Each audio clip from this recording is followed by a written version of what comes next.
WAG-12 की मृत्यु के पश्चात आज वकांडा में शांति स्थापित हुए 15 साल हो चुके थे। एक दिन लूप लाइन में खड़े हरिया भाई ने चेन्नई प्रदेश की राजकुमारी वंदना भारत को देखा। सफेद रंग और सेक्सी फिगर को देखकर हरिया भाई पहली नजर में ही उसे अपना दिल दे बैठे। वंदना भारत से सच्ची मोहब्बत हो जाने के कारण अब हरिया भाई का काम में मन नहीं लगता था और वो बस सारे दिन उसे निहारते रहते थे। फिर एक दिन व्हील स्कीडिंग की वजह से वंदना भारत के चक्कों में आग लग जाती है, जिसकी सहायता के लिए चेन्नई सुपर किंग का WAP-7 आगे आता है। लेकिन कपलिंग से पहले ही 120 की रफ्तार से दौड़ता WAG-9 चिल्लाने लगता है,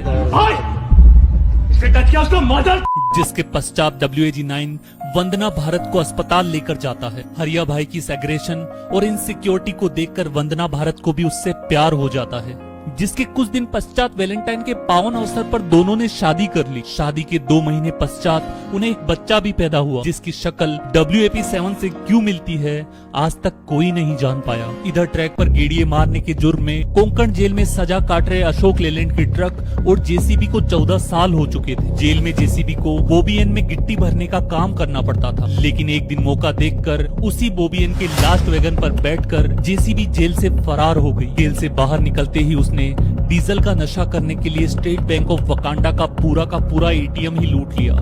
जेल में बंद बाकी बची JCB और अशोक लेलैंड के ट्रक को छुड़वाकर हरिया भाई से बदला लेने के काम में बस WAG-12 उसकी मदद कर सकता था। इसलिए वो 22 फरवरी 2014 में डीजल लोको और WAG-12 के मुठभेड़ वाले दुर्घटना स्थल पर पहुंच गई और तहस नहस हुए WAG-12 को फिर से जिंदा करने का प्रयास करने लगी। स्टेट बैंक ऑफ वकांडा के ATM से चुराई गई अथाह दौलत से कुछ पैसे आल्स्टॉम वालों के मुंह पर मारने से उन्होंने WAG-12 को फिर से असेंबल करके जिंदा कर दिया और अब JCB और WAG-12 बदला लेने की रणनीति बनाने लगे।